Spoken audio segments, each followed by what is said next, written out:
Milí přátelé, dnes bychom si měli povědět něco o vědomí a nevědomí, zhruba v těch intencích, jak o tom mluvili Sigmund Freud a Carl Gustav Jung. Jde o následující problematiku. Po karteziánském obratu, to je tak 17. století, už byla představa lidské duše, lidské psychiky nějak identifikována s vědomím. Descartova res cogitans a toto v zásadě přetrvalo až do druhé poloviny 19. století. Už tehdy bylo některým myslitelům jasné, že v nás existují i určité psychické procesy, které nejsou pod naší vědomou kontrolou. Těch autorů, kteří si toho povšimli, bylo víc, například německý lékař Carl Gustav Carus, nějaké narážky na to má i Nietzsche a mnozí další, ale zcela teda inovativní přístup k tomu přinesl Sigmund Freud, konec konců moravský rodák, který jako mladý neurolog byl, abych tak řekl, na stáži v Paříži u profesora Charcota. Charcot byl známá kapacita v oblasti psychiatrie a nejvíce se profiloval na výzkumu hysterie. Každá doba má své, abych tak řekl, oblíbené duševní trable, zatímco dnes jsou to panické poruchy a deprese. Tenkrát to byly hysterie. Jednalo se tedy především o duševní obtíž dam z vyšších společenských tříd, ale byly tedy i ojedinělé hysteričtí pánové a v nemajetných třídách bylo velmi obtížně možné si něco podobného dovolit. Dnes psychiatrů, kteří vidí takový ten typický hysterický oblouk, dali by se u nás jistě spočítat na prstech u jedné ruky. Tenkrát to nějak patřilo ke každodennosti, podobně jako třeba omdlévání při spatření myšky či při příliš úzce upjaté šněrovačce. V tomto prostředí tedy potom konec konců Freud i praktikoval. Charcot se pokoušel neúspěšně tedy léčit hysterii pomocí hypnózy. Hypnóza, kdy tedy predisponovanou osobu lze uvést do takového stavu mezi bdělostí a spánkem. Charcot to uměl velmi dobře, byl tedy zručný hypnotizér a bylo nápadné, že pokud těm pacientkám poručí něco vykonat po skončení té hypnózy, oni to skutečně udělají. Řekněme, otevřít okno, tak když se dotyčná vzpamatovala, řekla, ach, tady je ale špatný vzduch, musím vyvětrat a okno otevřela. Pro Charcota to mělo jen poměrně malý význam, ta terapie se nakonec neosvědčila a mladý Freud ovšem si z toho odnesl, že část našich přání není pod naší vědomou a volní kontrolou a vzniká tedy kdo ví jakým způsobem bez našeho vědomého přičinění. To bylo pro pozdní 19. století zcela otřásající poznatek, neboť tehdy se síla vůle, či jak se tehdy říkalo, síla charakteru neobyčejně oceňovala. Podnikatelé, kteří udělali bankrot, tak říkalo se, zachoval se jako muž, pokud se spáchal sebevraždu. Ti, kteří byli považováni za zbabělce, potom utíkali do Ameriky a pod jiným jménem zkoušeli podnikat znova. Zkrátka a dobře. Taky samozřejmě z celého tohoto dojmu, že sebe samé máme plně v hrsti, tak nějakým způsobem potom pocházel i étos pohánějící koloniální války a šíření evropské civilizace.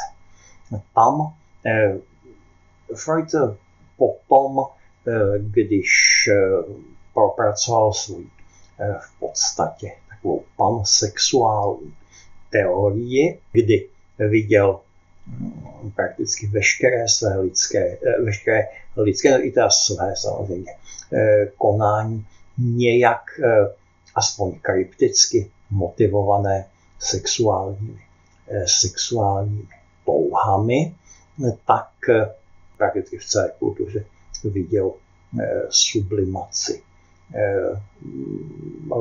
libida, takové té nediferencované sexuální energie, tak formuloval takovou krátkou maximu, že jsme žiti neznámými temnými silami.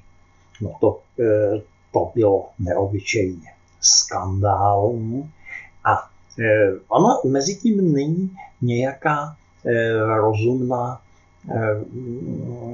rozumná příčinná korelace, ale je nápadné, že s šířením Freudových myšlenek a abych tak řekl ideje nevědomí, taky nějakým způsobem souvisí kolaps koloniálních říší. Pokud my si připustíme, že jsme žiti temnými neznámými silami, no tak těžko můžeme dost dobře, synálcům na Ceylonu s dobrým svědomím poroučet a říkat jim, že něco má být tak a něco jiného zase onak. Freudovo nevědomí vznikalo v zásadě procesem zvaným vytěsnění. Co to vlastně má být?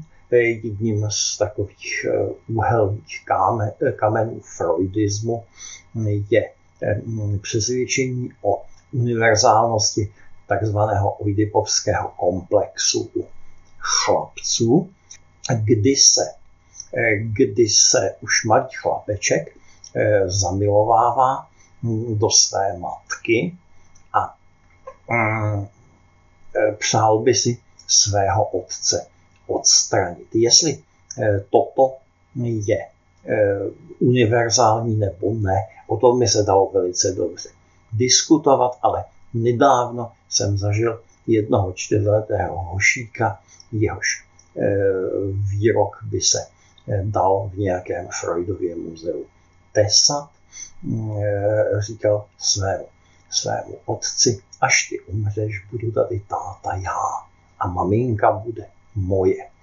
To mi přišlo líto, že starý Sigmund F. už není mezi živými, protože by stálo za to dojet do Vídně a historku mu převyprávět. Samozřejmě myšlenka toho otce odstranit je něco, co naprosto neharmonovalo s morálkou 19. století. A tak to bylo bedlivě vytěsněno do nevědomí a tam to nějakým způsobem přetrvávalo, strašilo, působilo rozmanité duševní komplikace. Freudovská psychoanalýza spočívala zejména v tom, tato potlačená přání z toho nevědomí nějakým způsobem vyvolat a zvědomit.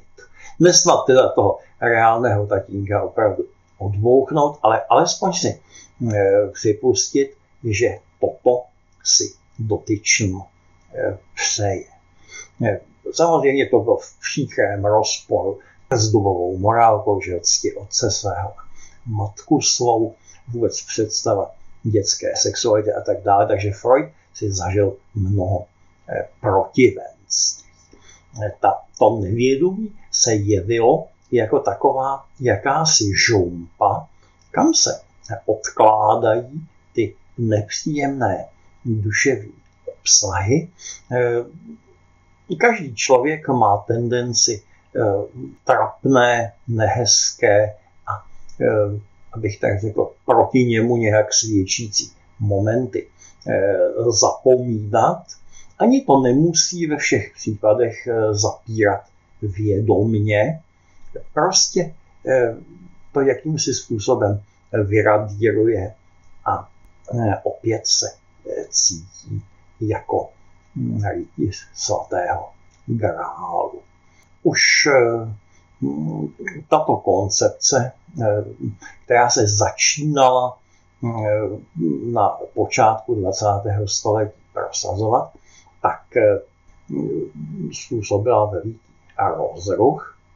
Ale když se nad tím zamyslíme, tak v zásadě většina procesů v člověku je nevědomá.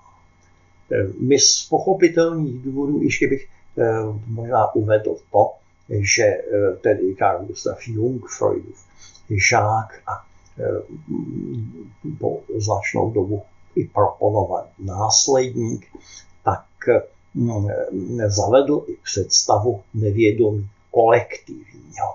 Že to nevědomí není jenom to individuální, jeho existenci nepopíral, ale že tedy my máme i nevědomé vrstvy, které nějakým způsobem konzervují paměť naší tak rodiny, národa, etnika, ale potom i třeba našich, dejme tomu, paleolitických a potom subhumánních předků a tak nějak až, řekněme, do prvohor. Takže jestli by k tomu mělo docházet darwinovsky odselektováním těch, kdo tyto vzpomínky neměli, nebo naopak lamarkovsky, to potom by se dalo dlouze diskutovat, někteří soudili tak, jiní onak, ale na každý pád Jung zdůrazňoval, že to naše nevědomí nás v typickém případě nevede správně. Ono je archaičtější než vědomí, které umožňuje rychle rozhodovat jenom několik málo věcí, ale zase to dělá jako s velkou pružností, ale taky s velkou možností omylu. To nevědomí je takové pomalé, s velkou setrvačností. Kdybychom si to měli namodelovat na nějakém běžném živočichovi, tak si představme takového průměrného slimáka či jiného plže. Tam toho vědomí našeho typu nebude mnoho. Netvrdím, že vůbec žádné představa, že zvířata vůbec nemají vědomí, je taková jako brutálně antropocentrická, že mají nějaké jiné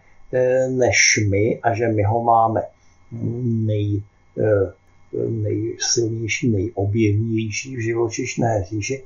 To je nepochybně pravda. U těch plžů jenom taková jako malá jiskřička a plamínek. Nicméně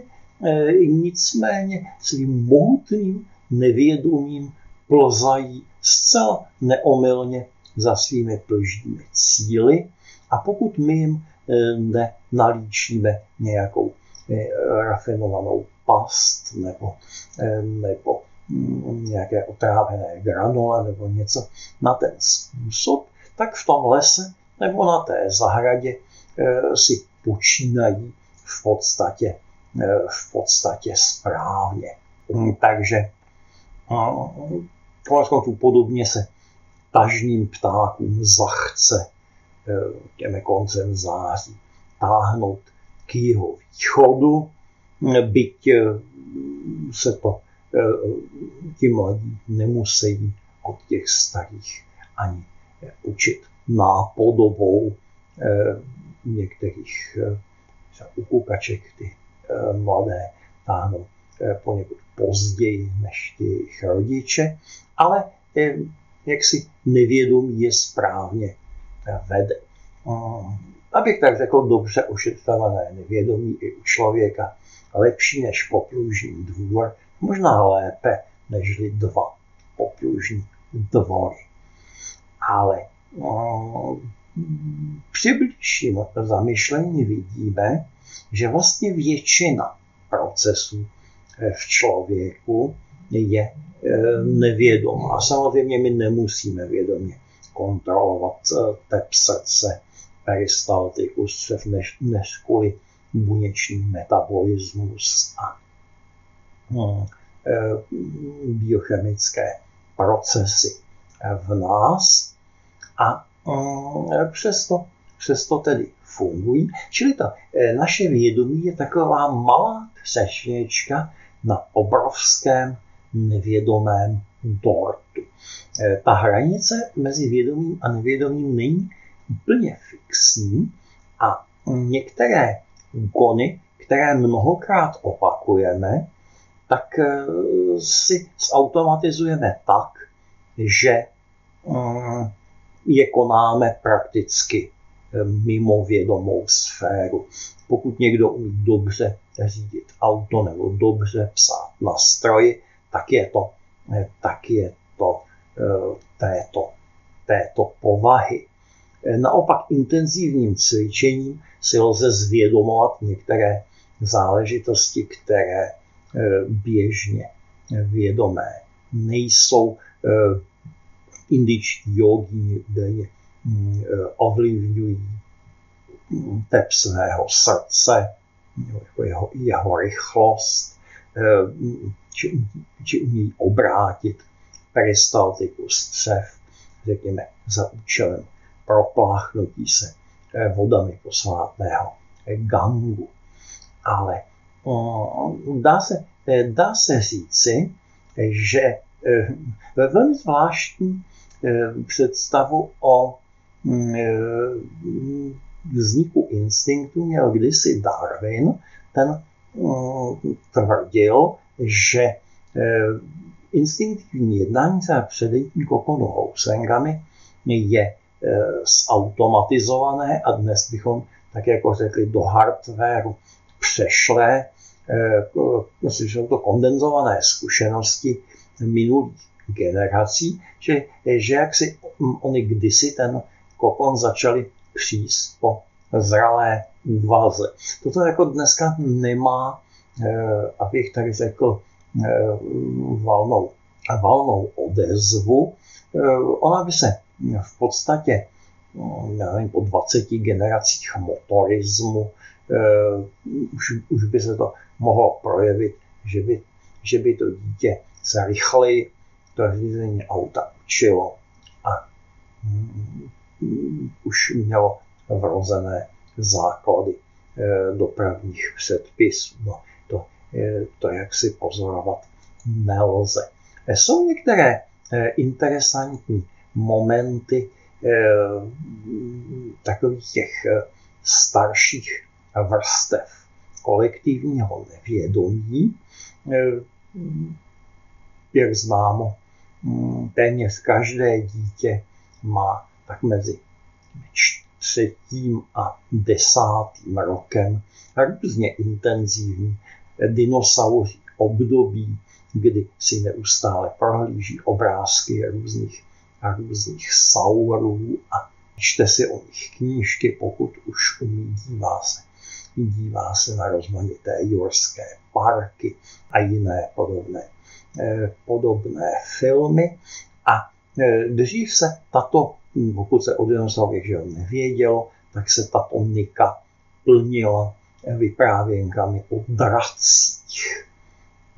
Ono to není jakkoliv ověřitelné, ale bylo by zajímavé si myslet, že je to taková kolektivní vzpomínka ještě našich jaksi primitivních savčích předků na druhohory, kdy se tak nenápadně hemžili v tom pralesním podrostu a tyto obry měly možnost nějak percipovat a taky se jich poněkud obávat, protože takový malý savec by se těžko bránil nebo i vzdoroval zašlápnutí. Na tento moment například Jung neupozorňoval, ale taky k takovému velikému boomu dětské literatury a hraček na toto téma došlo až v podstatě po jeho smrti nebo v jeho pozdním stáří. I když třeba náš film Cesta do pravěku byl natočen ještě za Jungova života. Ono v podstatě mám takovou veselou vzpomínku na návštěvu Britského muzea v 90. letech, kdy Madame Thatcherová nařídila této staroslavné instituci, že se má sama financovat. To přišlo samozřejmě na velké peníze a oni velmi horko těžko hledali zdroje. A pak přišlo geniální řešení, kdy celé první patro té velké budovy na Cromwell Road naplnili pohyblivými, barevnými, různé skřeky vydávajícími modely různých saurů v poměru 1:1. A dětičky z celých britských ostrovů tam tahali rodiče a prarodiče a nutili je zaplatit velmi značné vstupné v librách a Britské muzeum bylo zachráněno. Takže, milí posluchači, přeju vám zdárnou péči o vaše mohutné nevědomí a kéž se vám vyvíjí k vaší spokojenosti. Nashledanou.